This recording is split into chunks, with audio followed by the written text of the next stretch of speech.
Então, normalmente é isso que a gente faz. Você criou o programa, você vai lá, executa ele e vê se deu a saída que você queria.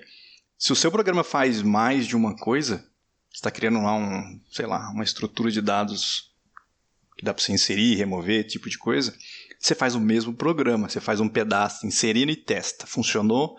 O que normalmente você faz? Você comenta esse trecho, faz um novo trecho embaixo, agora eu vou testar a remoção. Funcionou. Aí você comenta, faz um outro teste embaixo. E aí você vai levando isso num programa só. Tá? Tem vários problemas desse tipo de coisa. Primeiro que para você repetir esses testes que você fez, vai ser um inferno. Você vai ter que vir depois novamente, descomentar um pedaço, comentar o resto e um por um fazendo isso na mão. Fora que a saída desses programas normalmente está na tela. Aí você tem que olhar na tela para ver, olha, deu certo a resposta que eu queria, saiu a resposta que eu queria aqui. Então, esse tipo de teste que a gente costuma aprender a fazer, principalmente no começo dos cursos, não dá para levar isso para frente, certo? E é aí que entra o que a gente vai começar a ver agora. Teste unitário com o JUnit. Tá? O JUnit está na versão 5. O que é o JUnit no caso? Ele é um framework que a gente usa para fazer testes unitários para a linguagem Java. O JUnit ele é parte de uma família de frameworks de testes unitários conhecida como XUnit. Então, se você procurar sobre XUnit, por exemplo, no navegador aí no Google, você vai achar vários sistemas diferentes usando essa ideia do JUnit. Tá? Então, por exemplo, o JUnit é para Java. Mas se você procurar, você vai achar o CPP Unit. CPP Unit para C++. Tem também o NUnit. NUnit é para .NET. Se você quiser também, tem o PHP Unit. PHP Unit para PHP. Então, todos eles, na verdade, vêm de um outro que foi escrito, se não me engano, em Smalltalk. Não estou ligado, não lembro agora de cabeça. Mas a implementação que o cara fez, eles pegaram, fizeram ela para várias linguagens diferentes. No Java, quem faz isso para a gente é o JUnit, certo? O JUnit 5, não sei se vocês conheceram ou chegaram a usar o JUnit 4, provavelmente não, mas no JUnit 5 eles mudaram a maneira que a gente trabalhava com o JUnit até a versão 4. Porque até a versão 4, o JUnit era um arquivo jar só para tudo. Então tinha um arquivão jar com toda a parte do JUnit dentro desse arquivo. Só que isso era um problema, porque o JUnit tinha várias partes diferentes. Só que para fazer uma pequena alteração em uma dessas partes, o cara tinha que refazer todo o pacote e lançar uma versão nova do JUnit só por causa de uma mudança num pedaço, às vezes bem pequeno do sistema. Então eles meio que quebraram o JUnit em pedaços. Então eles separaram as coisas em duas grandes áreas. Tem uma API que a gente usa para escrever os testes, que essa é o que a gente normalmente está preocupado quando a gente está criando os testes. Tem um mecanismo para descobrir e rodar esses testes. Então tem um mecanismo para descobrir e rodar um tipo específico de testes. Tem um mecanismo para orquestrar os mecanismos específicos. Tem uma API que serve para comunicar entre essas partes. Eu não vou passar muito essa parte toda aqui não, porque não é importante para a gente. Mas a ideia aqui, vou chegar na imagem que é mais interessante. Eles quebraram o JUnit em pedaços. Então, ao invés de ter um baita de um jar com o JUnit, você tem pacotes menores. Então, por exemplo, se você quiser rodar testes até a versão 4 do JUnit, você vai usar um pacote diferente. Se você quer pegar da versão 5, é outra versão. A plataforma que fazia encontrar essas engines está separado. O cara que dispara isso e consegue comunicar com outras ferramentas que vão precisar fazer os testes executar, está em outro pacote.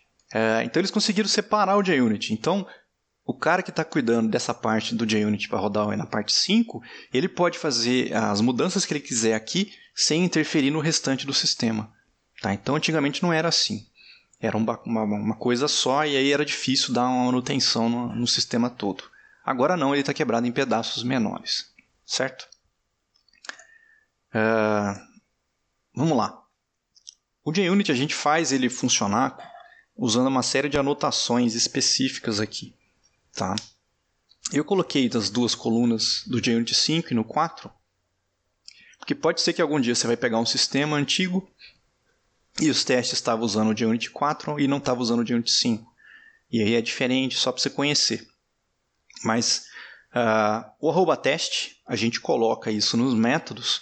Então o método que é anotado com @test, ele é um método de teste. Então o método anotado é o método de teste. Isso funciona para os dois. Tá? No JUnit 5, existe a notação before all, que antes não chamava before all, chamava before class. Você tinha um método, esse método na classe ele tinha que ser estático.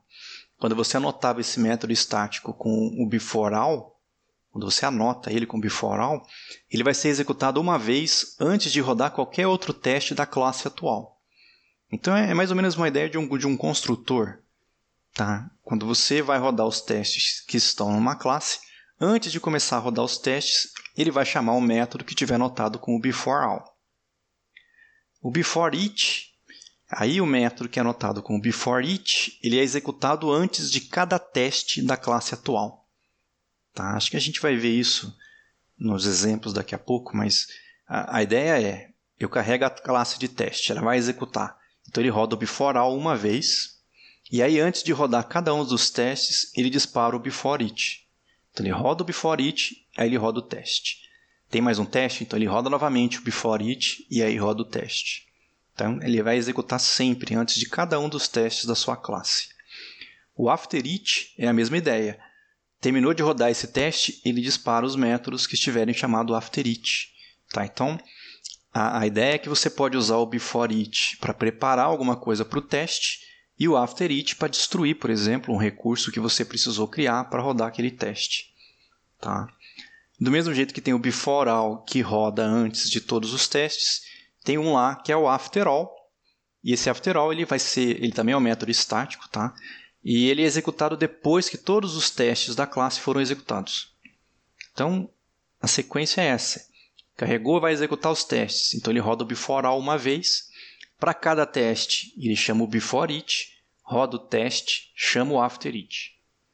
Tá? Se tiver mais teste, before each, roda o teste, after each. Acabou os testes, então ele roda o after all uma vez. Tá? E tem a anotação que a gente também pode usar, que é o disabled. Esse disabled, normalmente, a gente coloca num método de teste para desabilitar ele.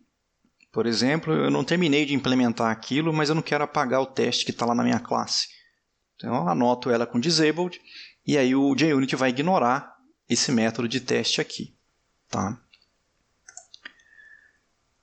Se você quiser, você pode mudar o nome, tá? Ou da classe ou do método na hora que o JUnit for mostrar o que aconteceu na hora de rodar o teste.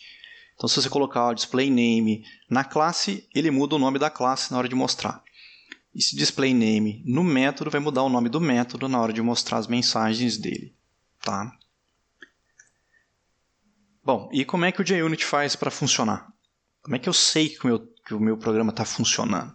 A gente costuma usar as asserções. Tá? As asserções elas são usadas para testar uma condição que deve ser avaliada como verdadeiro. Então, ela tem que ser verdadeira, tá? Para que esse teste continue executando. Então, se você colocar uma asserção dentro de um teste, o teste, essa asserção ela tem que ser verdadeira para o teste continuar. Tá? Se uma asserção falha, o teste é parado na linha de código onde a asserção se encontra e a falha da asserção ela vai ser reportada para o usuário. Se a asserção for bem sucedida, o teste continua na próxima linha de código. Tá? Então, a gente vai fazer meio que uma automação da verificação se o seu programa deu certo. Ao invés de eu rodar o meu teste e eu ter que ir lá e olhar se a saída que saiu na tela é o que eu esperava, eu vou criar uma asserção e o JUnit vai fazer esse teste para mim. Se ele recebeu a resposta que eu esperava, é porque o teste deu certo. Então, por exemplo, aqui as asserções que a gente costuma usar. Tem um assert que é o assert equals. Então, eu quero testar se duas coisas são iguais no meu teste. Então, eu passo dois parâmetros para ele. O que eu esperava que o teste me devolvesse e aquilo que o teste me devolveu de verdade. Tá? Então, se eu chamo um assert equals, essa asserção ela vai falhar se o esperado ficar diferente do obtido. Tá? Se os dois forem iguais, é porque deu certo. O teste continua a execução. O assert false, eu passo para ele uma expressão e a asserção vai falhar se a expressão ela não for falsa. Eu queria que ele me garantisse, olha, garante para mim que é falso isso aqui. Se isso aqui não for falso, é porque está errado. Tá? Mesma coisa, ó, garante para mim que esse valor aqui é nulo. Eu quero que isso aqui seja nulo nesse ponto do meu programa. Eu preciso que seja nulo. Então, se não tiver nulo, vai falhar e o JUnit vai te avisar. Ou então, garante para mim que isso aqui não é nulo. Eu passo para ele alguma coisa aqui, ele vai olhar o valor. Se não for nulo, vai ser verdadeiro e ele continua. Senão, ele falha. Ou então, garante para mim que essa expressão é verdadeira, com assert true. Então, se eu passar para ele uma expressão aqui e ela for verdadeira, a asserção é verdadeira e ele continua. Senão ela falha e avisa você. Tá? E todos esses métodos aqui, eles podem receber mais um parâmetro se você quiser. Esse último parâmetro vai ser uma string e você pode colocar uma mensagem que você quer que apareça para o usuário. Por exemplo, olha, a resposta aqui tinha que ser tanto e não está vindo isso, por exemplo. Vai mostrar isso para o usuário na hora que ele fizer o relatório depois de rodar todos os testes.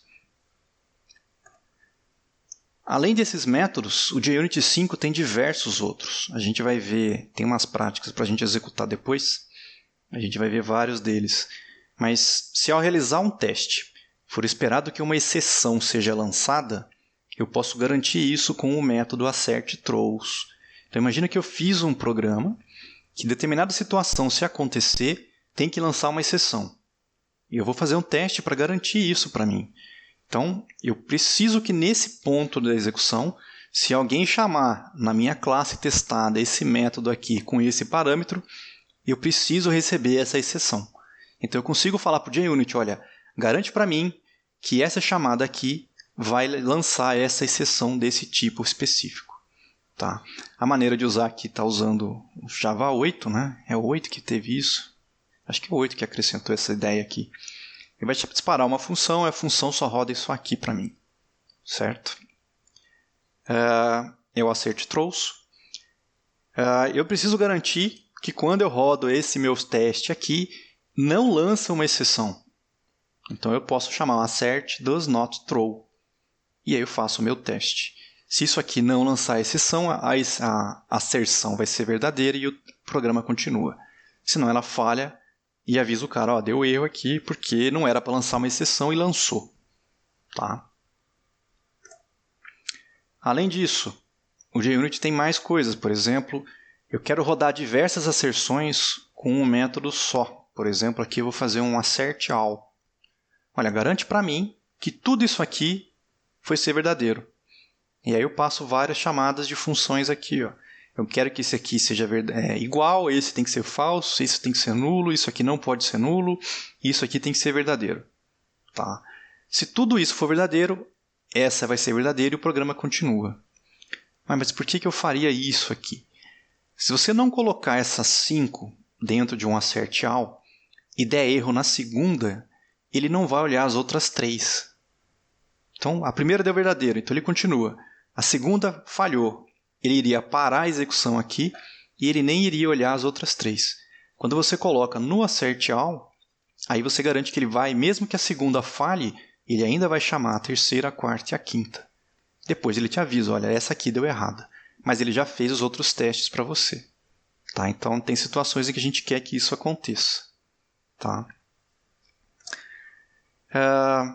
Se o método que eu estou fazendo, a minha lógica, por exemplo, tem um limite de tempo. Imagine que quando eu chamo esse comando, eu vou acessar um web service e esse web service tem que me responder em menos de 300 milissegundos. Eu consigo fazer com que o JUnit faça esse tipo de teste. Tá? Eu vou lá, vou criar o meu teste e eu vou chamar o assert_timeout. Eu passo para ele uma duração de tempo. Aqui eu estou usando o Java 8, a parte de tempo do Java 8. No caso é 1 minuto. E aí eu faço o meu teste, ó, roda isso aqui. Se essa lógica que eu estou chamando demorar mais do que 1 minuto, essa asserção falha e ele te avisa. Imagina que essa minha chamada me retorna alguma coisa. eu posso então fazer essa chamada do assert timeout e guardar a resposta disso numa variável. Tá? Esse resultado aqui vai me trazer o resultado do teste que eu rodei aqui embaixo. Por exemplo, aqui eu pedi para ele retornar o que esse serviço me devolveu. Eu depois podia usar esse valor aqui num assert. Nesse exemplo, não sei por que diabos eu não usei, mas tudo bem. Mas eu posso usar esse valor aqui. Então, se eu não preciso da resposta dessa execução, eu não preciso guardar o valor. Se eu precisar da resposta do meu teste, eu posso guardar e testar, usar esse valor num outro teste aqui para baixo. E se o meu teste que eu ponho para rodar aqui e não acaba nunca? Mandei chamar esse serviço aqui. Esse serviço está fora do ar, por exemplo. E vai esperar até quando isso aqui? Nesses casos, a gente tem um outro assert, que é o assert timeout preemptively. A ideia é que se eu falar para ele, olha, é para esperar 1 segundo. Nossa, aqui também eu botei 1 segundo, né? Se não responder em 1 segundo, ele não vai ficar esperando mais. Ele já termina e falha o seu teste nesse ponto direto. Então é diferente. Se você usar o assert timeout simples, pode dar mais que o intervalo de tempo que você queria e ele vai continuar esperando até ele receber o valor. Aqui não. Passou desse intervalo de tempo, ele não quer nem saber. Ele já termina a execução e falha direto para você. Tá? As premissas, ou as assumptions, tá? É parecido com as asserções. Só que elas devem ser verdadeiras ou o teste vai ser abortado. É diferente, tá? Quando uma asserção falha, o teste ele é considerado como se tivesse falhado. Então, o teste falha quando a asserção falha. Agora, quando você tem uma premissa, uma assumption, e ela falha, o teste ele é abortado. Então, ele não vai afetar o resultado final dos seus testes. Ele não vai falar que o teste deu errado. Tá? Ele vai meio que ser ignorado do resultado final. Aí está falando do verde, vocês vão ver entender esse verde na hora que a gente estiver testando lá no JUnit, no Eclipse, desculpa. Quando todos os testes dão certo, ele te mostra o resultado em verde, sinal que deu certo. Quando dá errado, ele põe em vermelho para chamar a sua atenção. Vamos ver se a gente vai entender melhor aqui. Essas assumptions elas são úteis quando um teste só deve ser executado sob certas condições, que seria a premissa. Exemplo, eu tenho um programa em que só deve fazer determinado teste na sexta-feira, por algum motivo muito maluco aqui. Então, eu criei um teste, está a anotação @teste aqui. Eu vou pegar a data atual, e aí eu vou fazer aqui não é um assert, aqui é um assume, tá? Eu estou usando uma premissa. Assume para mim que isso aqui é verdadeiro, ou seja, se eu pegar a data atual e o dia for a sexta-feira, ok, isso aqui se for verdadeiro, o teste continua. Se isso aqui for falso, ele não vai falhar o teste, ele vai abortar esse teste aqui. Então é como se ele não tivesse executado esse teste para você. Por quê? Porque esse teste só tem que rodar na sexta-feira. Essa é a ideia aqui da premissa, da assumption. Tá? Tem outro exemplo. Outra maneira de fazer a mesma coisa aqui no caso. Aqui usando assume true, aqui eu posso fazer assuming that. Mesma ideia. Garante para mim que isso aqui é verdadeiro e aí roda isso aqui. Está usando o lambda do Java 8. Tem um exemplo melhor aqui. Ó. Imagina que eu fiz um teste e esse teste só pode funcionar se não for no Linux, por exemplo. Então, imagina que o meu teste só vai dar certo se estiver no Windows, por exemplo. Porque, de repente, no meu teste eu vou ter um caminho que só existe no Windows. No Linux é outro caminho. Então, eu posso garantir isso. Olha, assume para mim que isso aqui é falso. Aí eu vou lá no meu system, pego a propriedade os.name, isso aqui me devolve o nome do sistema operacional, e aí eu vejo se tem Linux no nome. Se tiver Linux, então não é para rodar esse teste. Tá? Ele vai falhar, ele vai abortar esse teste aqui. Agora, se for, ele vai continuar, e aí faria o meu teste direito aqui. Então, imagina que não deu Linux. Isso aqui é falso. Então ele continua e faz o teste. Então, se for o Linux, isso aqui vai ser verdadeiro, mas ele tinha que garantir que era falso. Então, isso aqui vai abortar esse teste. E aí o teste não vai dar errado. Ele é abortado. A diferença aqui é sutil. A ideia é a seguinte. Ó. Você vai usar os assertions para checar os resultados de um método de teste. E você vai usar os assumptions para determinar se o método de teste deve rodar ou não. Eu devo fazer esse teste ou não, aí você usa os assumptions. Quero ver se o teste deu certo ou não, aí você usa os assertions. Vamos ver isso funcionar. A primeira é só para mostrar como é que a gente configura um projeto para fazer teste unitário nele, com o Maven. Então, na verdade, nem é uma prática. Se você for ver, é uma folha que tem o que você precisa pôr de dependência e o que você precisa pôr de plugin dentro do seu projeto. Se você colocar essas dependências no POM e esses plugins também no POM, você pode fazer teste unitário com JUnit no seu sistema. A primeira dependência é o JUnit. Essa segunda, sinceramente, eu não sei se precisa colocar. Eu acho que já vai vir automático, só de ter colocado o JUnit no seu projeto. O que é o Runcrest? O Runcrest, acho que eu tenho uma aba aberta aqui com ele. Esse aqui o cara criou no início, quando o JUnit surgiu, meio que surgiu. São maneiras diferentes de você fazer testes. Ao invés de usar só aquelas asserções que a gente viu, o Runcrest ele permite que a gente faça de outras maneiras também. Tá? Mas foi tão bem visto na época que eles pegaram o Runcrest e meio que jogaram junto com o JUnit. Então hoje em dia quando você instala o JUnit já vem com o Runcrest lá dentro. A hora que a gente for fazer a prática, a gente pode... Eu vou testar ela aqui, eu já vejo isso, se precisa realmente colocar isso aqui. Tá? Uma das diferenças que tem nessa dependência do JUnit é o escopo. O escopo aqui é para teste. Eu não preciso que o JUnit vá para a versão final do meu sistema. Eu só preciso do JUnit quando eu for testar o meu sistema. Uma vez que eu testei, ele está pronto, eu vou empacotar para passar para o meu cliente, por exemplo, eu não quero que o JUnit vá junto. Tá? Então eu ponho o escopo para teste. Certo? Os dois plugins que estão aqui, esse Surefire e o Failsafe, o Surefire é para fazer teste unitário e o Failsafe é o que faz testes de integração. Tá? A gente vai ver testes de integração mais para frente também. Mas você coloca os dois e aí você garante que todos os testes estão prontos para ser feitos. Para fazer isso funcionar, vamos lá. Eu vou criar um projeto no Eclipse.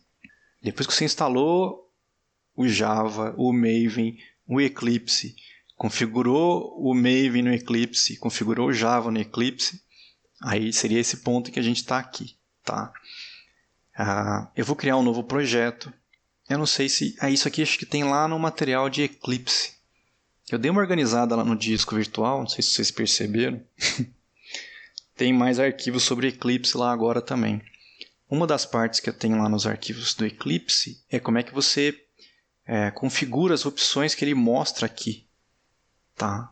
Por exemplo, por padrão, não tem gerar projeto Maven quando você vai no File New.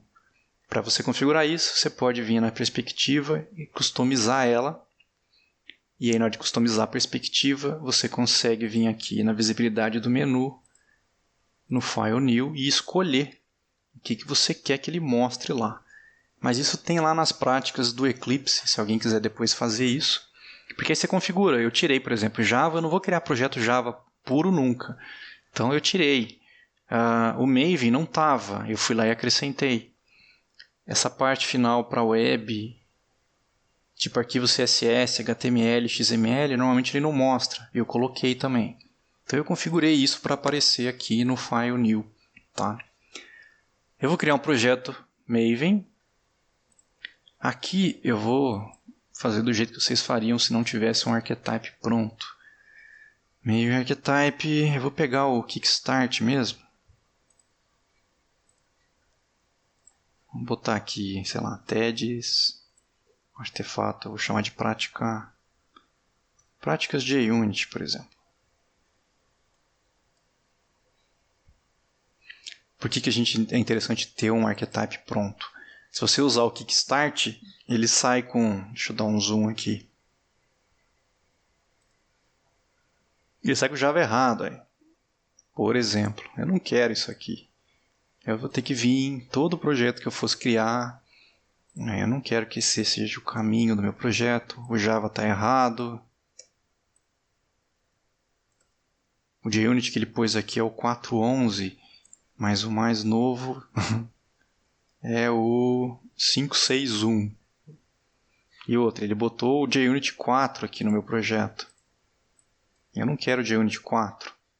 Então, tá tudo errado esse archetype. Essa parte de build inteirinha que ele pôs aqui não precisa disso. E aí você tem que fazer isso toda vez que você vai criar um projeto. E aí que o archetype é uma boa, porque você já pega ele, você já criaria o projeto com ele arrumado. Tá? Então, como é que eu faço aqui então para... Deixa eu atualizar aqui o Maven. Update no projeto. Pronto, agora ele está com Java 11. Eu tenho que fazer o que então para fazer teste unitário? Eu vou colocar só essa dependência para ver. Então, dependência do JUnit. E eu tenho que colocar os plugins que eu vou estar usando. Então, a primeira prática é fazer isso. Criar o projeto e colocar as duas dependências aqui dentro. Se quiser fazer um update do projeto, depois que fizer isso, está feita a configuração. O que a gente vai fazer agora? Essa é a primeira prática. Difícil pra caramba. Segunda prática. Aí sim, como é que eu faço para criar uma classe de teste no Eclipse? Tá? Você tem 3 opções aqui. A primeira é fazer uma classe na mão e sair digitando tudo que você precisa para ela funcionar. As anotações e tudo mais. Funciona. Mas não é muito interessante para a gente. Por quê? O Eclipse gera para a gente as classes de teste, se você quiser. Então, no primeiro caso aqui, eu estou falando, olha, eu vou criar uma classe de teste, mas sem usar uma classe que já existe. Porque no passo B, imagina que eu já tenho o meu código e eu quero gerar uma classe de teste para testar o meu código. Você consegue no Eclipse falar, olha, gera uma classe de teste para mim, para esse código aqui. E aí ele cria a classe de teste já pronta para aquele código que você quer rodar. Tá? No nosso caso, como a gente vai estar criando testes que não vão estar, na verdade, testando código nenhum de verdade, eu vou fazer desse jeito primeiro aqui. Tá? Então, a gente vai selecionar o nosso projeto e vai pedir para criar alguma coisa aqui. Então, eu vou clicar no nosso projeto, vou dar um New. Essa opção JUnit Test Case, ele vai abrir essa janela aqui, onde a gente configura qual a versão do JUnit. Então, desde o 3, o 4, até a versão mais nova, que é o Jupyter, que é a versão 5. Então, eu quero usando o JUnit na versão 5. O nome da minha classe de teste, eu vou inventar um nome aqui. Meu teste. Você tem algumas opções, lembra que eu falei daqueles métodos before all, before it. Eu consigo marcar aqui e já pedir para ele criar para mim se eu quiser. Nesse caso eu não vou pedir nada, só vou mandar ele terminar. Então ele criou aqui a minha classe de teste e já botou um teste aqui dentro para mim que por acaso falha. Esse fail eu não falei, né? Mas se você cria um teste e esse teste tiver um fail lá dentro, se isso aqui rodar, o teste falha. Então, é só um esqueleto aqui de um teste que se eu executar vai falhar. Tá? Se você já tivesse uma classe pronta e tivesse selecionado ela, e essa classe tivesse métodos públicos, ele já ia fazer testes aqui para você, para cada método público que ele encontrasse na sua classe. Lógico que os testes que ele faz não vão fazer nada, todos eles falham. Tá? Os testes quem faz somos nós. Mas ele já gera pelo menos um esqueletão para você. Então, por exemplo, se eu tivesse... Deixa eu deletar isso aqui. Vou criar de novo. Se na hora de eu criar um novo aqui, eu tivesse falado para ele, olha, no meu teste eu quero que você gere esses métodos para mim. Tá lá, ó. Ele fez um before all, um after all, um before it e um after it. Eu só preciso vir e implementar o meu código aqui dentro deles. Então eu criei o meu caso de teste, está pronto. Normalmente, quando a gente tem uma classe no nosso sistema e quer fazer um teste dela, a gente pega o mesmo nome de classe e acrescenta teste no final. Então o meu exemplo aqui já começou errado. Ó. Eu já botei o nome ruim na classe. Vai funcionar, mas eu estou fora do padrão. Certo? Então, normalmente, a gente termina ela com um teste. E é isso aqui a prática 2, como criar uma classe de teste. Impressionante essa prática 2 também. A prática 3, aí sim, essa aqui é importante. Essa aqui tem código para a gente ver rodando aqui. Tá? Tem várias partes. Na verdade, é um copiar e colar no seu projeto para a gente só ver funcionando.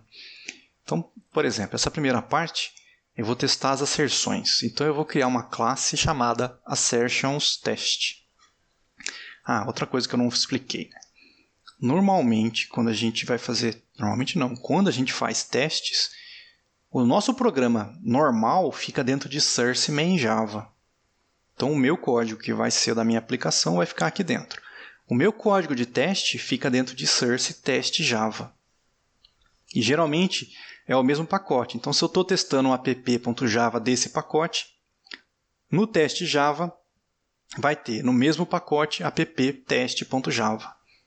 Tudo bem? Então aqui eu vou apagar essa classe, não vou precisar dela. E eu vou criar uma nova. Eu vou apagar isso aqui também. Eu vou criar uma nova classe aqui. Eu vou chamar ela de AssertionsTest. Tá lá. Criei uma classe. Ela está no pacote correto. Se ela não tiver em Source Test Java, o JUnit não consegue rodar.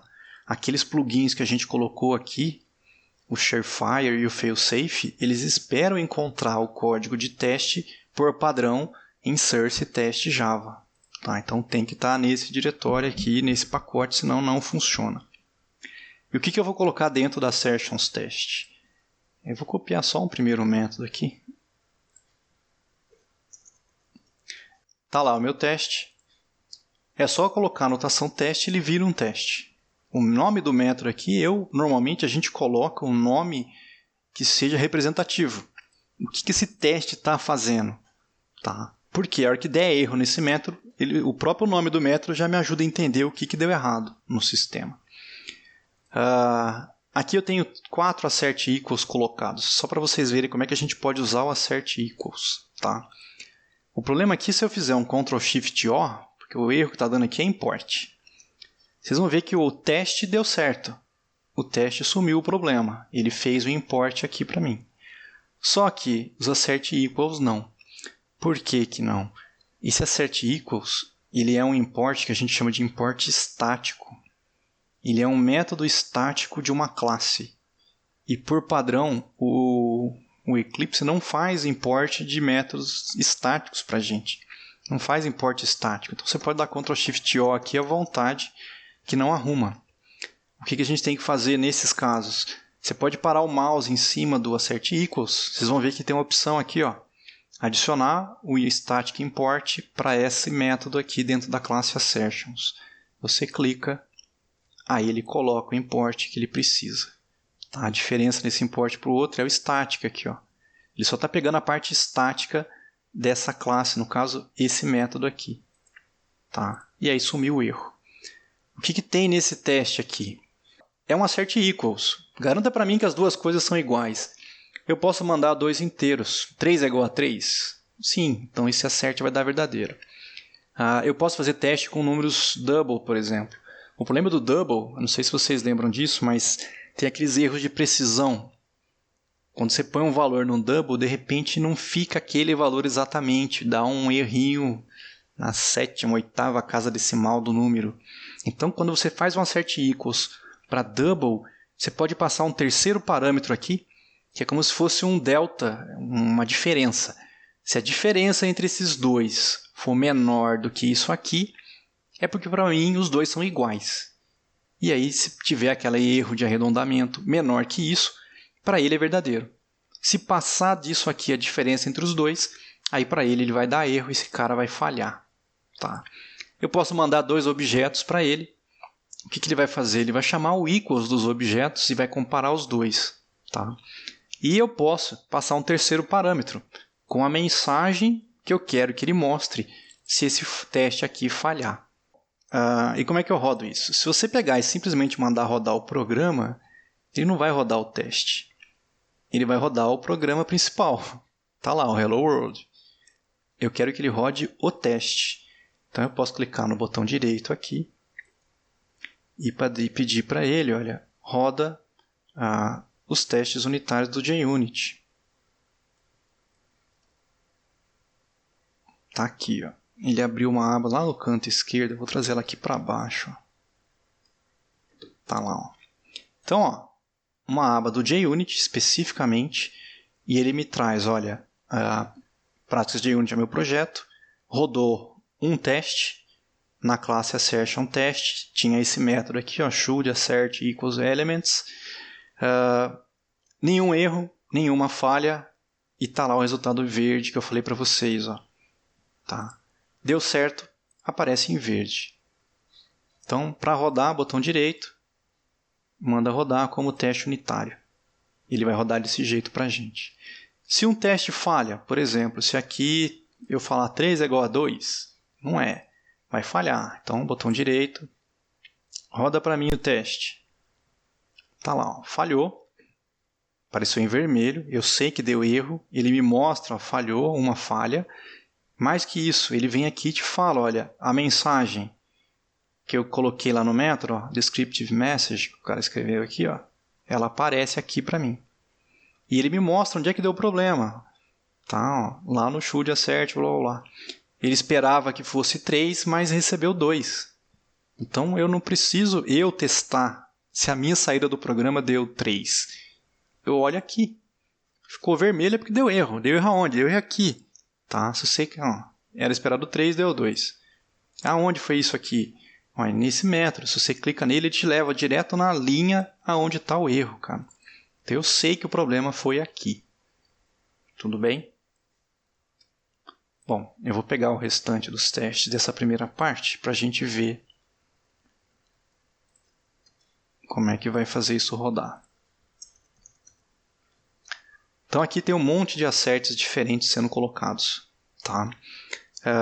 Mesmo problema, Ctrl+Shift+O não resolve, porque a maioria deles aqui é import estático. Então, ou você passa um por um e arrumando um por um, ou você pode vir aqui e copiar o que eu coloquei. Tá? Esse aqui vai pegar todas a parte estática da classe de asserções do JUnit. Então, se você vier e trocar o assert equals por asterisco aqui, automaticamente some quase todos os erros. Todos os asserts deu certo. O único erro que está aparecendo ainda é esse empty list. Esse empty list ele é mais chato ainda. Tá? Por padrão, quando eu paro o mouse aqui, ele não mostra essa informação para pegar o collections.emptylist. Isso eu coloquei, acho que lá na prática. Está aqui, ó, explicando como é que você faz para pelo menos ele te dar a opção dele gerar automático. Para isso a gente vai lá no menu, né, no Window, né, em Preferências.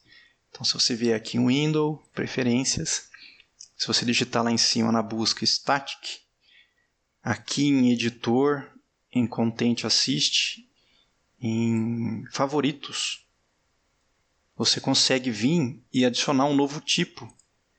E aqui você pode colocar Java Util Collections. No caso, é só colocar Java Util Collections. Eu não preciso botar o ponto asterisco, tá? E mesmo que aqui tenha ponto asterisco, na hora de criar o novo eu não preciso passar. Ele já vai colocar com asterisco aqui para mim. E uma vez que ele já está nessa lista, aí sim, se você parar o mouse, ele te dá a opção de colocar esse import. E aí o erro some, que é esse import aqui, ó. Certo? Mas na prática tem os imports também, se você copiar e colar vai dar certo. Vamos só olhar os testes aqui, ó. Então, o primeiro é do assert equals. Eu consigo fazer testes para testar se dois vetores são iguais também. Então aqui, ó, eu estou passando para ele dois vetores, ó, com 1, 2, 3 e aqui com 1, 2, 3. Esse vetor pode ser vetor de qualquer coisa também. Aqui é vetor de Boolean. Tá? Então é automático. Ele vê se os dois vetores têm o mesmo tamanho e se os dois vetores têm os mesmos elementos. Inclusive, quer ver? Se eu tentar botar um vetor aqui maior que o outro, os dois não vão ser iguais. Se eu tentar rodar o teste unitário, falhou. interessante é o seguinte, ó. Você vai ver que agora foram 6 testes, todos os métodos, a maioria deles deu verde ali, ó, e esse deu errado. E ele te mostra o erro, ó. O que deu errado? Ó? O tamanho dos vetores está diferente. Ele esperava 3, mas encontrou 4. Ele viu que tinha um elemento a mais aqui. E outra, não é só tamanho, ele olha a ordem dos elementos. Se eu trocar aqui os elementos de lugar e eu não estiver viajando, eu acho que ele olha a ordem. Tá lá, ó. Erro de novo, o mesmo método, só que agora o erro é outro, ó. O conteúdo do vetor está diferente no índice 1. Ele esperava que fosse 2, mas achou um 3. Tá? Então é fácil da gente usar o JUnit para comparar vetor e ver se está dando a resposta que eu esperava. Certo? Então eu tenho assert array equals. Assim como eu tenho assert equals, eu tenho assert not equals. Garante para mim que esses dois valores aqui são diferentes. Se eles forem diferentes, o teste está verdadeiro e ele continua a execução. Tá? Agora, se eu testar, acho que todos eles estão passando aqui. Opa, errei. Salvei. Isso, ó, verde. Todos passaram. Então, not equals para testar se são diferentes. O que mais eu posso testar? Resultados booleanos. Assert true e assert false. Olha, garante para mim que a lista vazia é vazia. É verdadeiro, a asserção é verdadeira, então passou. Se eu quiser, eu posso botar a mensagem na frente também, que se der erro, vai mostrar essa mensagem para mim lá na saída. E o assert false, garante para mim que isso aqui é falso. Então, a string Yoda não é vazia. Então, isso aqui é verdadeiro, a minha asserção é verdadeira e ele continua. Tá? Eu consigo testar o valor nulo, garante para mim que esse valor é nulo. Então, imagine que eu chamei um código, veio um retorno e eu quero testar o retorno se ele é nulo. Posso chamar o assert null. Ou então garante para mim que não é nulo. Ou seja, ao contrário, não pode estar nulo nesse momento. Eu posso usar o assert not null.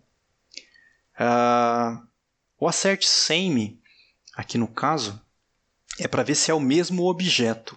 É diferente do equals. O equals vê se o conteúdo dos dois está batendo. O assert same é para ver se as duas referências aqui no caso são referências para o mesmo objeto. Tá? Por exemplo, aqui ele criou uma string Jedi e comparou Jedi com Jedi. Beleza, é a mesma referência para a mesma string, então assert same vai ser verdadeiro. Agora, new object e new object são dois objetos diferentes. E aí não são a mesma coisa. Por isso que deu certo e todos eles passaram. Na mesma prática 3. Continuando aqui então, os fixtures. O que é uma fixture? São os objetos e os valores que você precisa nesses objetos para você rodar vários testes. Tá? Então imagina que para fazer o meu teste eu preciso de uma classe com algum valor específico. Mas eu preciso disso em todos os meus testes. Então eu posso criar uma fixture, guardar esse valor e usar ele em vários testes. Então aqui, por exemplo, ó, eu vou criar uma classe que não é uma classe de teste, uma classe normal, num pacote modelo, eu vou chamar de usuário. Tá? Então eu vou lá no meu projeto, código normal de Java, não é na parte de testes, tudo bem? Nova classe, o nome eu vou chamar de usuário, no pacote, vou botar aqui ponto modelo na frente. Então ó, eu criei um pacote e uma classe usuário. Nessa classe eu vou colar esse conteúdo basicão aqui. Então o usuário tem nome, sobrenome, sets e gets. Tranquilo até aí? Bem, eu vou fazer testes que vão envolver usuários. Então eu vou criar uma classe de teste, eu vou chamar ela de fixtures test. Não, que é uma classe normal que acho que é mais negócio aqui. Fixtures test. E vou colocar esse conteúdo lá dentro. E aí a gente vai percorrer ele pedaço por pedaço. Ctrl Shift O para arrumar algumas coisas. Vamos copiar esses imports direto aqui que é mais rápido. O usuário não veio. Agora veio. Então a ideia aqui é a seguinte. Ó. os meus testes envolvem usuários. Mas em todos os meus testes vai ter usuário. Então o que eu posso fazer? Na classe de teste, eu vou criar aqui algumas referências. Eu vou criar esse user e vou criar o John. Então tem o user e tem o John. O John ele criou, é o John Snow. Esse user está nulo por enquanto. Aí o que ele vai fazer? Ele colocou um método beforeAll. Então o beforeAll ele roda antes de todos os testes. Tá? Para que a gente usa o beforeAll? Imagine que os meus testes vão precisar de algum recurso que demora para ser carregado. E eu não vou ficar carregando ele toda hora. Então eu vou carregar uma vez só para facilitar os meus testes. Por exemplo, eu vou conectar com o banco de dados. Demora. Eu vou acessar um arquivo e ler o conteúdo. Demora. Eu vou acessar alguma coisa que está na internet para pegar alguma informação. Eu posso fazer isso dentro desse método. E aí ele faz isso uma vez e aí eu posso usar esse recurso que eu aloquei aqui dentro em todos os outros testes. Tá? Então esses métodos servem para isso. Nesse exemplo aqui, ele só vai colocar uma mensagem, instanciando um recurso pesado. Roda uma vez, antes dos testes. Aí na sequência, ele vai ter um método que é o beforeIt. Então, esse beforeAll é estático, os outros não. Tá? BeforeIt roda antes de todos os testes. Sempre que vai ter um teste, ele vai chamar esse método, no caso aqui, chamado antes de cada teste. Ele vai pôr uma mensagem e vai fazer com que aquela referência user receba um novo objeto. No caso aqui é o James Brown. Qual que é a ideia então? Eu garanto com isso aqui que sempre que eu entrar num teste, esse user vai estar com o James Brown. Não importa o que os testes que rodaram anteriormente fizeram. Quando for rodar o meu teste agora, eu sei que lá dentro tem um James Brown. E aí isso me facilita na hora de criar o meu teste. Eu não preciso ter eu que fazer isso dentro de cada um dos meus testes. Já está feito para mim. Essa é a ideia do fixture. É alguma coisa, já está pronta, já tem um valor que eu posso usar dentro dos meus testes. Tá? Então esse aqui vai rodar antes do teste. Esse aqui roda depois de cada teste. Então terminei de fazer um teste, ele vai disparar esse cara. Nesse exemplo, ele só vai lá e avisa, olha, limpando depois de um teste. Porque, de repente, você, no seu teste, fez alguma coisa que você tem que destruir depois que terminou o teste. Você pode vir aqui nesse método e destruir ele. Vai ser automático para você. E tem um after all aqui. Esse after all é depois que acabou todos os testes. Rodei todos eles. Aí ele dispara esse método aqui. Então, a ideia é que o recurso que você alocou lá em cima no beforeAll, você pode destruir aqui. Então, você abriu a conexão aqui com o banco, fez os seus testes, aqui você vai e fecha a conexão. Você abriu conexão de rede, por exemplo, aqui você vem e fecha a conexão. Ou você abriu um arquivo, aqui você vem e fecha o arquivo.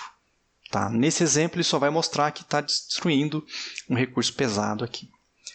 E aí vem os testes. Tá? Então, o primeiro teste aqui, tem que ter um Jon Snow. Então, ele botou uma mensagem na tela e fez, olha, assert, not null, Jon. Tá? O Jon, se vocês olham, não sei se vocês lembram, ele já foi criado aqui. Já tem esse valor lá dentro. Então, vai ser verdadeiro, não é nulo. Aí vem o assert equals. Olha, pega o nome desse objeto Jon e vê se é a string Jon. Pega o sobrenome desse objeto e vê se é o Snow. Eu estou usando aquele objeto que eu criei lá em cima no meu teste aqui dentro. Mesma coisa nesse exemplo. Outro teste. Tem que ter um usuário. Então, botou uma mensagem. Garante para mim que aquele user não é nulo. Beleza. Eu sei que não é nulo porque ele vai chamar o beforeIt toda vez. Então, eu garanto que aqui vai ter um usuário dentro dessa referência user. Eu posso vir para cá sem medo que esse user tem lá aquele objeto. E eu posso perguntar, olha, o seu nome é James, o seu sobrenome é Brown? Vai ser verdadeiro isso aqui. Mais interessante que isso, se aqui dentro do meu teste eu mexer nesse objeto, isso não tem problema nenhum. Então aqui, por exemplo, eu fiz o James Brown virar Michael Jackson. Tá? Isso aqui não vai afetar os outros testes. Por quê? Assim que esse teste terminar e ele for disparar um novo teste, eu sei que ele vai disparar o beforeIt. E aí vai jogar um outro objeto James Brown lá dentro. Aquele Michael Jackson vai ser perdido. Então eu garanto, com isso aqui, que mesmo que o meu teste mexa nos objetos envolvidos, aqui eu estou criando novamente. Então eu posso usar sem medo no próximo teste, que eu garanto que vai estar lá o James Brown tranquilamente. E aqui é só para vocês verem que deve ter recriado o seu teste, o seu usuário. Ele vai lá e pergunta novamente se é o James Brown. Se isso aqui tivesse de alguma forma afetado o user, em algum momento esse cara aqui ia falhar, porque tinha que virar Michael Jackson. E não vai ser isso, porque o before it rodou novamente e escreveu para mim lá um novo objeto user com James Brown lá dentro. Tá, então, se eu rodar agora o meu programa, isso aqui é bacana também. Eu venho aqui e falo para ele, olha, testa. Eu não preciso falar para ele o quê. Ele vai rodar todos os testes. Tá? Então o JUnit ele fez os testes das duas classes que a gente tem criadas por enquanto. Ó. Ele rodou 9 testes. O das asserções e o dessa classe fixtures. É automático. Todos passaram. Então não tem aquele negócio de eu ter que comenta esse teste, porque senão esse teste vai atrapalhar o próximo no meu programa. E eu não preciso ficar vindo e descomentando um pedaço para testar novamente. Eu posso vir aqui e mandar rodar o teste quantas vezes eu quiser. É automático. Já está feito, já testou novamente. Tá? Então, a ideia do teste unitário, isso é importante também. Tem que ser um teste que rode rápido, cara. Porque se você começar a fazer teste e o seu teste começar a demorar, você para de fazer o teste. O teste não pode ficar no seu caminho. Tá? Você tem que poder implementar, fez o teste e roda. E ele tem que ser rápido e rodar todos de uma vez para você, sem demorar. Então, teste unitário, eu nem falei porque tem esse nome, né? Mas a gente normalmente testa uma unidade básica de código. Por exemplo, eu estou testando um método de uma classe. É um teste unitário.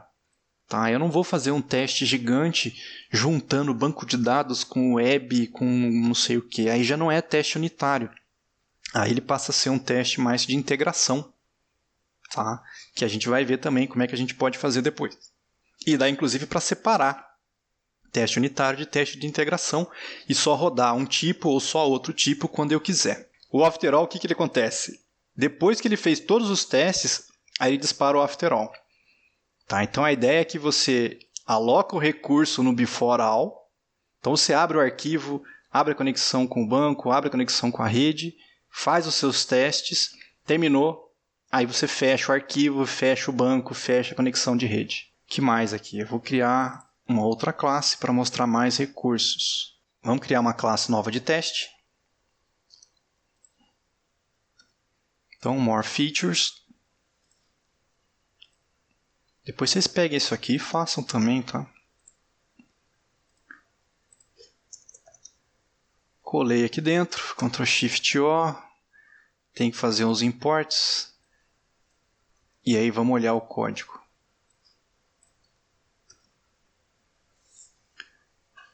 Primeiro, imagine que eu estou fazendo um sistema, eu já até comecei a bolar o teste, mas eu não acabei de implementar. E eu não quero apagar o teste. Mas eu sei que se eu rodar aquele teste do jeito que está, vai dar erro. O que eu posso fazer? Desabilito. Vou lá, @disabled. Posso até botar uma mensagem. Tá.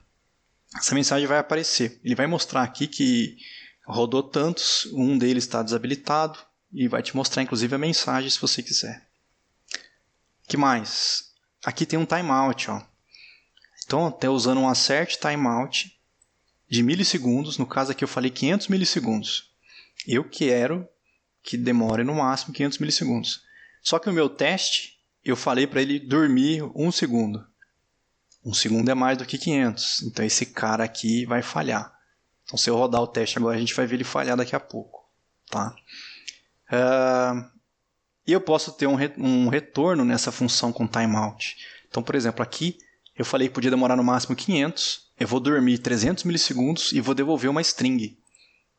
Então, o meu teste está devolvendo uma string. Eu posso guardar essa string e depois eu posso usar ela para ver se retornou o que eu esperava que ele retornasse naquele tempo.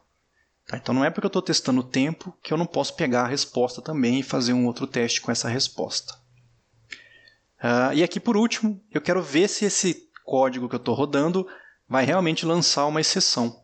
No caso aqui, eu quero que ele lance o index out of bounds exception. Tá? Como é que vai lançar isso? Eu estou pegando uma lista vazia e estou pedindo para ele trocar o primeiro com o segundo elemento.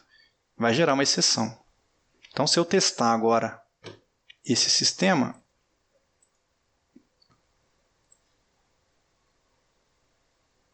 então,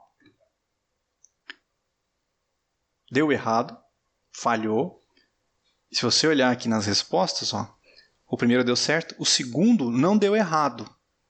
Porque é aquele que eu botei disabled. Então ele é ignorado pelo... ele até te mostra, um foi pulado, um foi skipped. Que é justamente aquele que eu falei que está disabled. E esse aqui deu errado. Tá? Se você ver a mensagem de erro, ele te mostra qual foi o problema que ele encontrou. Olha, a execução excedeu um timeout de 500 milissegundos em 500 milissegundos. Ainda te fala quanto tempo a mais que demorou para ter passado esse teste. Tá? O restante passou. Lançou a exceção, ele pegou. Agora, se eu vier aqui e diminuir, se eu falar aqui, dorme 450 milissegundos, e eu rodar, todos eles vão passar. Tá lá. Outra coisa eu não mostrei, né? Quando a gente roda aqueles testes, olha o que acontece.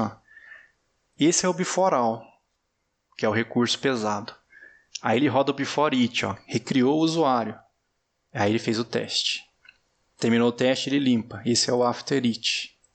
Aí vai rodar um novo teste, before each, fez o teste, after each.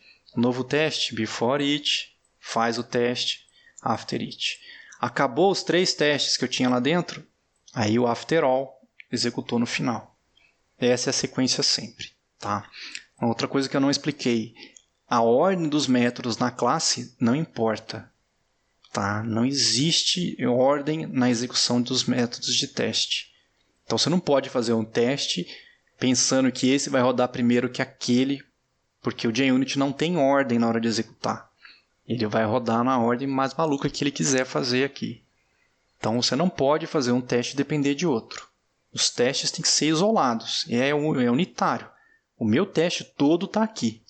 No máximo, usando aqueles métodos before e after para poder dar uma configurada nisso aqui. Certo? Então, nós vimos aí a parte de tempo, desabilitar e exceções. E aí tem a última parte, se eu não estou enganado, que são as premissas.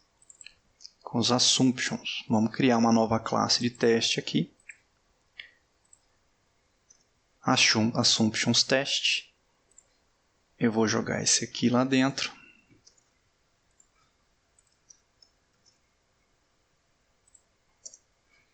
E vou pegar os imports.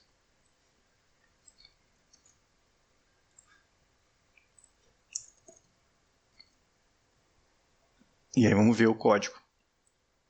Aqui, por exemplo, esse teste só deve rodar no Linux. Por quê? Eu fiz uma assumption, assuma que é verdadeiro. Ou seja, o nome do sistema operacional tem que ter Linux. Porque os caminhos no Linux são diferentes de caminhos, por exemplo, do Windows. Tá? Então, esse teste vai ser executado. Assuma que é verdadeiro, eu faço um teste. No caso aqui, 1 é igual a 1? Sim.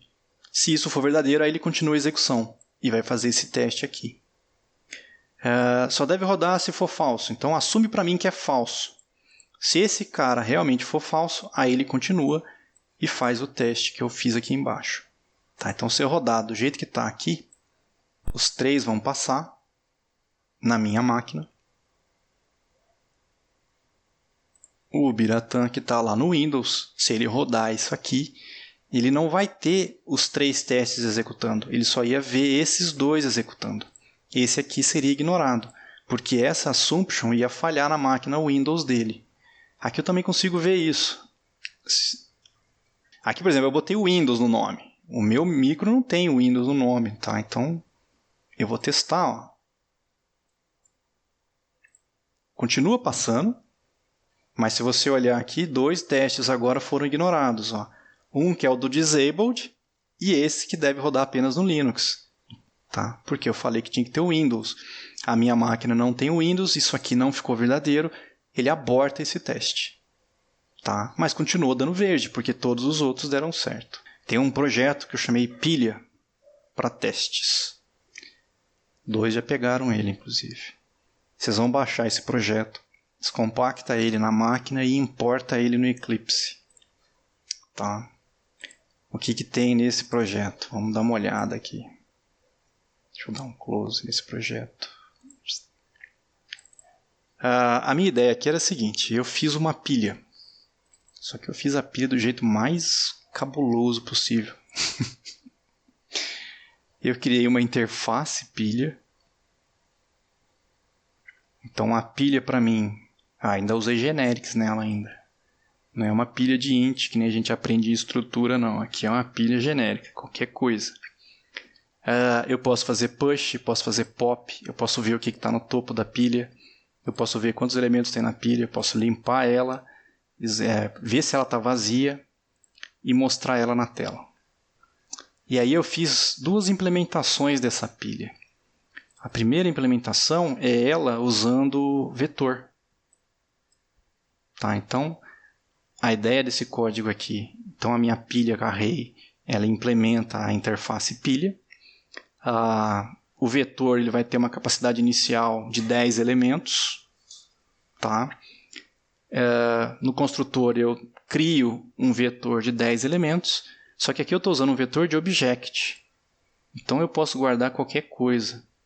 Tá? Não vai ser qualquer coisa porque tem que ter implementação de comparable, mas tudo bem. Eu guardo, você pode passar qualquer classe que tenha o comparable lá no tipo. Eu crio um vetor com 10. E aí eu vou inserindo elementos.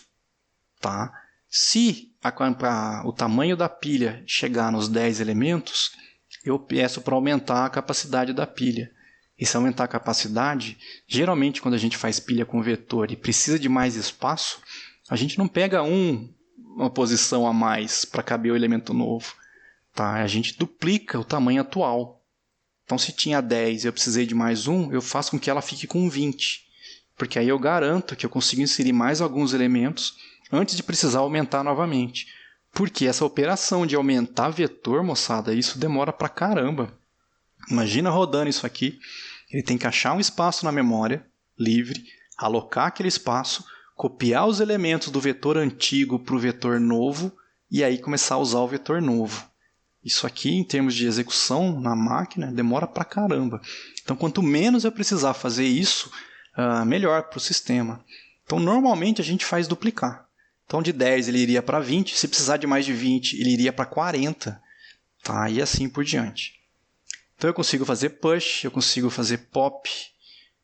Eu consigo ver o elemento que está no topo, pegar o tamanho, limpar ela, ver se ela está vazia e mostrar na tela. Tá? Então, essa é ela implementada com um array. A ideia aqui é a seguinte. A gente vai fazer os testes para essa pilha com vetor. Então, eu quero que vocês implementem, tá, testes unitários para essa pilha aqui. Certo? Uma vez que esses testes estiverem prontos, a ideia é mostrar que quando a gente tem os testes prontos de um sistema, isso facilita na hora de fazer mudanças no sistema. Facilita em que sentido? Você pode fazer a mudança que você sabe que os testes que você fez, eles continuam existindo. Então, se a sua mudança de alguma forma estragou aquilo que você fez, o teste vai pegar e vai te mostrar isso. Então, o teste é meio que uma rede aí de segurança para você quando você mexe no seu sistema. Você pode fazer as mudanças que os testes, se você estragou alguma coisa que funcionava anteriormente, eles vão pegar. Certo? Então, a ideia é testa ela com vetor. Depois que os testes estiverem todos passando e funcionando, a gente vai mudar e vai começar a usar a implementação que usa a lista duplamente ligada. É a mesma pilha, continua implementando a mesma interface, os mesmos métodos, mas agora eu estou usando uma lista internamente duplamente ligada. Não tem mais aquele esquema de ter que duplicar vetor nem nada disso. Tá? Tem uma lista aqui implementada. Essa lista duplamente ligada guarda qualquer coisa também. Tem um nó lá no final da lista. Ó. Então é aquilo que vocês fazem lá em estruturas, ou sei lá, qual que é a disciplina hoje em dia que faz isso. Só que vocês viram isso em C, provavelmente, né? Isso aqui é da época que eu fiz essa disciplina lá na Uniub, rapaz. Isso aqui é velho pra burro. Então, vamos testar isso aqui. Eu vou fazer o primeiro teste nesse cara, só para vocês entenderem a ideia. Tá? Primeiro problema que eu tenho nesse projeto de vocês. Se vocês olharem, ele só tem o source main Java. Ele não tem o source test Java. Então, vamos criar esse cara. Eu vou vir aqui, cria para mim um folder source test Java. Está criado. O que mais a gente tem que fazer, lembra? Lá no POM, eu tenho que colocar a dependência do JUnit. Eu esqueci de olhar isso, né? Eu falei que precisava do Runcrest, eu acho que não precisa. Não, precisa. Por padrão, o JUnit 5 não inclui a API do Runcrest. Não está aqui. Então, se você precisar do Runcrest, a gente vai precisar dele na prática, acho que na próxima matéria que a gente for ver. Mas depois a gente coloca isso. Então, eu tenho que pegar essa dependência e acrescentar ela no nosso projeto da pilha. E eu preciso pegar toda a parte de build para colocar os plugins de teste no projeto da pilha. Aí sim, eu posso fazer o meu teste. Então, você tem que fazer essa primeira etapa, criar o source test Java e mudar o POM para colocar a parte de teste. E aí vamos criar uma classe de teste. Aí vem a ideia. O que eu vou testar? Olha, eu vou testar a minha classe pilha array. Então, na hora de colocar o nome dessa classe de teste, eu vou colocar pilha array teste. Tá, ó. É o mesmo nome da classe, com teste no final, no mesmo pacote em que a classe normal está. Certo? Por sinal, não veio o pacote certo. Olha que burrice. Eu vou ter que mudar esse cara. Deixa eu copiar esse nome.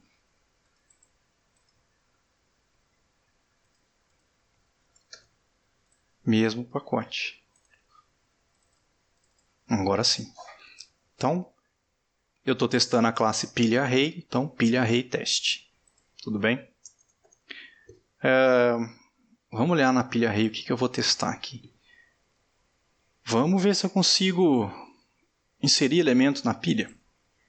Então, eu vou estar criando um teste, @teste. O teste ele vai ser público, ele não vai devolver nada, testes nunca retornam valor, então é void. E aí o nome do teste, eu podia chamar aqui abacaxi, tá? Vai funcionar. Só que a hora que o teste der errado, ele vai falar, olha, deu erro no abacaxi. Não adianta nada, você não sabe por que deu errado. Então, geralmente a gente faz o quê? Põe um nome no método que te facilita entender o que deu errado. Então, eu vou chamar de dev permitir inserir na pilha. Inserir um elemento na pilha, por exemplo. Que nome horrível, mas tudo bem. Ctrl Shift O, por enquanto. Por que eu ponho esse nome? Deve permitir inserir um elemento na pilha. Porque se der erro no método deve inserir um elemento na pilha, eu sei que está dando um erro na inserção de elemento na pilha. Facilita para mim já saber onde é que eu vou procurar o problema no meu sistema. Tá? Aí vem o meu teste. Como é que eu testo a pilha? Olha, eu preciso criar uma pilha. Então, por enquanto, eu vou criar uma pilha de inteiros, por exemplo. Recebe um new. Aqui eu estou usando a interface. E eu vou jogar uma pilha de array lá dentro. Certo? Beleza. Eu crio a pilha. Agora eu tenho que testar se eu consigo inserir um elemento nessa pilha. Olha, eu vou lá na pilha e peço para fazer um push. Insere 10 para mim aí. Legal. E agora, como é que eu sei que deu certo? Você pode fazer quantos acertos você quiser aqui. Então, por exemplo, você falou para fazer um acerte. Acerte o quê? Tamanho da pilha? Vamos. Isso. Então a gente pode chamar o método getTamanho da pilha. Então, acerte equals, por exemplo, garante para mim o quê? O primeiro parâmetro aqui é o que eu espero. Eu espero que tenha um elemento na pilha. O segundo parâmetro é o que eu recebo. Então é aqui que eu faço o teste, por exemplo. Eu vou lá na pilha e chamo, olha, pega o seu tamanho para mim. Tá? Se eu quisesse, eu podia ter um terceiro parâmetro e falar, deveria ter um elemento, por exemplo.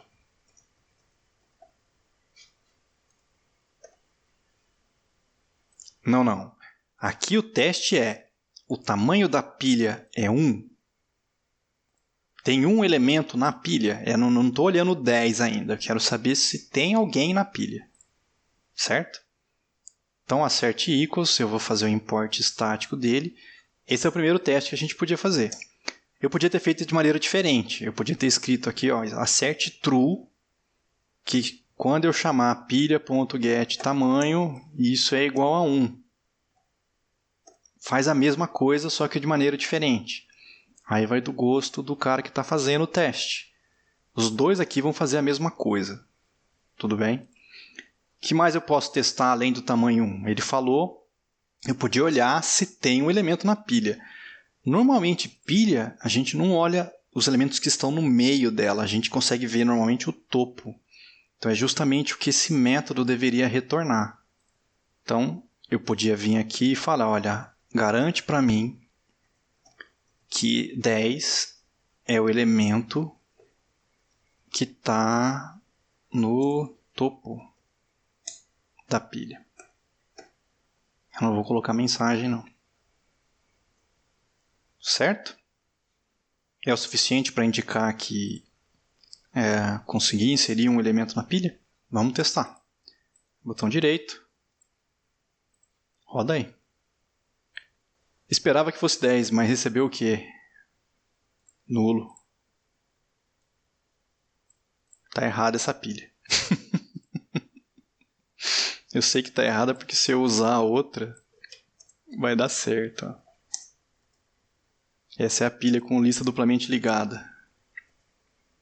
Opa, tá sobrando parênteses aqui. Aí. Se eu rodar o teste com isso aqui, aí passou.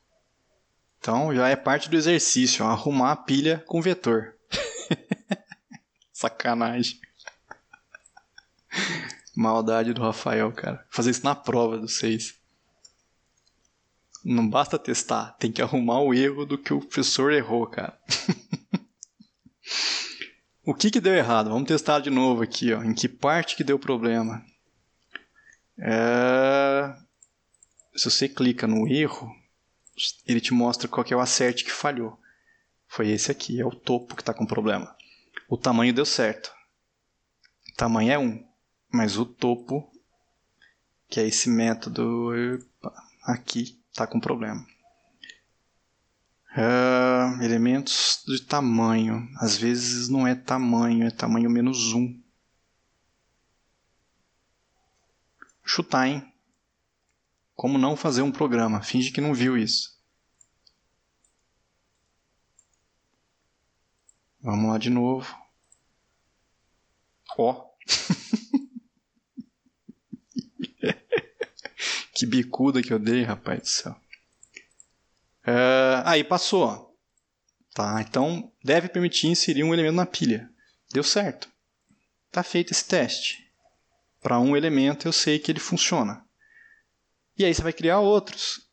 O que eu não testei, por exemplo? Quando eu crio uma pilha, que tamanho que ela deve ter? Quantos elementos tem que ter na pilha quando eu crio ela? Fala nenhum. Nenhum, isso.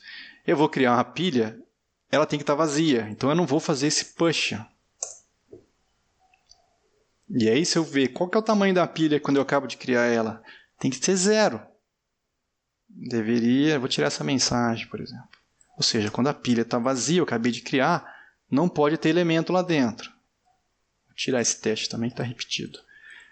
Não posso pegar o topo. Se eu pegar o topo, gera exceção. Mas eu podia testar, por exemplo, em getTamanho eu já olhei. Esse esvazia. Ó. O nome é bom, né? Esvazia. Acerte. Eu posso fazer aqui um acerte true. Se eu for na pilha e perguntar se ela está vazia, deveria vir verdadeiro. Certo? O que mais? E se o cara pedir para olhar o topo de uma pilha vazia? Nesse código que eu implementei, deveria lançar uma exceção do tipo estrutura vazia exception. Então eu podia testar isso aqui também. Eu podia vir e falar, olha, acerte throws, qual é a exceção? Estrutura vazia exception. O que vai rodar de teste? Vou botar na linha de baixo aqui. Pilha.topo. Se o cara pedir para ver o topo dessa pilha, tem que dar errado. .class, por isso estou dando errado. Aí. Outra coisa que eu posso testar. Se o cara pegar uma pilha vazia e perguntar qual é o topo dela, tem que dar nulo. Tem que dar uma exceção. Quem mais tem que dar exceção se a pilha está vazia? Se o cara pedir para pegar e fazer um pop na pilha vazia, tem que gerar uma exceção. Então eu podia copiar isso aqui e tentar fazer um pop nela. Só que o pop, se eu fizer, ele gera a mesma exceção na estrutura vazia exception. Então é outro teste que eu posso fazer. Ó. Deve permitir criar uma pilha vazia. Tem que ter um tamanho 0, ela tem que estar dizendo que é vazia e tem que gerar exceção se o cara pedir para rodar alguma coisa. Vou lá, testo ele. Passou. Então está funcionando por enquanto. E assim por diante. O que tem que testar ainda? Se eu inserir mais de um elemento, está funcionando? Se eu inserir um elemento e tirar ele, vai ficar com tamanho 0. Se eu inserir mais de um elemento e tirar um, ele vai diminuir o tamanho em uma unidade. Tem que fazer todos esses testes. Tem que implementar eles aqui. Só que eu não vou fazer todos, não. Eu vou deixar para vocês treinarem e tentarem fazer isso. Tá? De todos os testes. De cada um. Isso. Aqui, se você quiser ver, inclusive, você pode botar um sysout aqui. Vou chamar aqui, ó, criou a pilha. E aí, quando eu rodo, só tem 2 testes, mas você vai ver na saída, ó, criou a pilha. Ele criou para rodar esse, depois ele criou para rodar esse. Então eu garanto que, mesmo que eu arrebente a pilha aqui à vontade, quando chegar aqui é outra. Zeradinha. Tá? E se você de repente perceber que tem muitos testes em que eu preciso inserir, sei lá, 3, 4 elementos, você pode criar um método na classe de teste que não tem relação nenhuma. Vamos botar ele como private aqui. Ó. Insere elementos, por exemplo. E aí você vai na pilha e faz uns pushes, por exemplo. Eu vou botar 10, 20 e 30.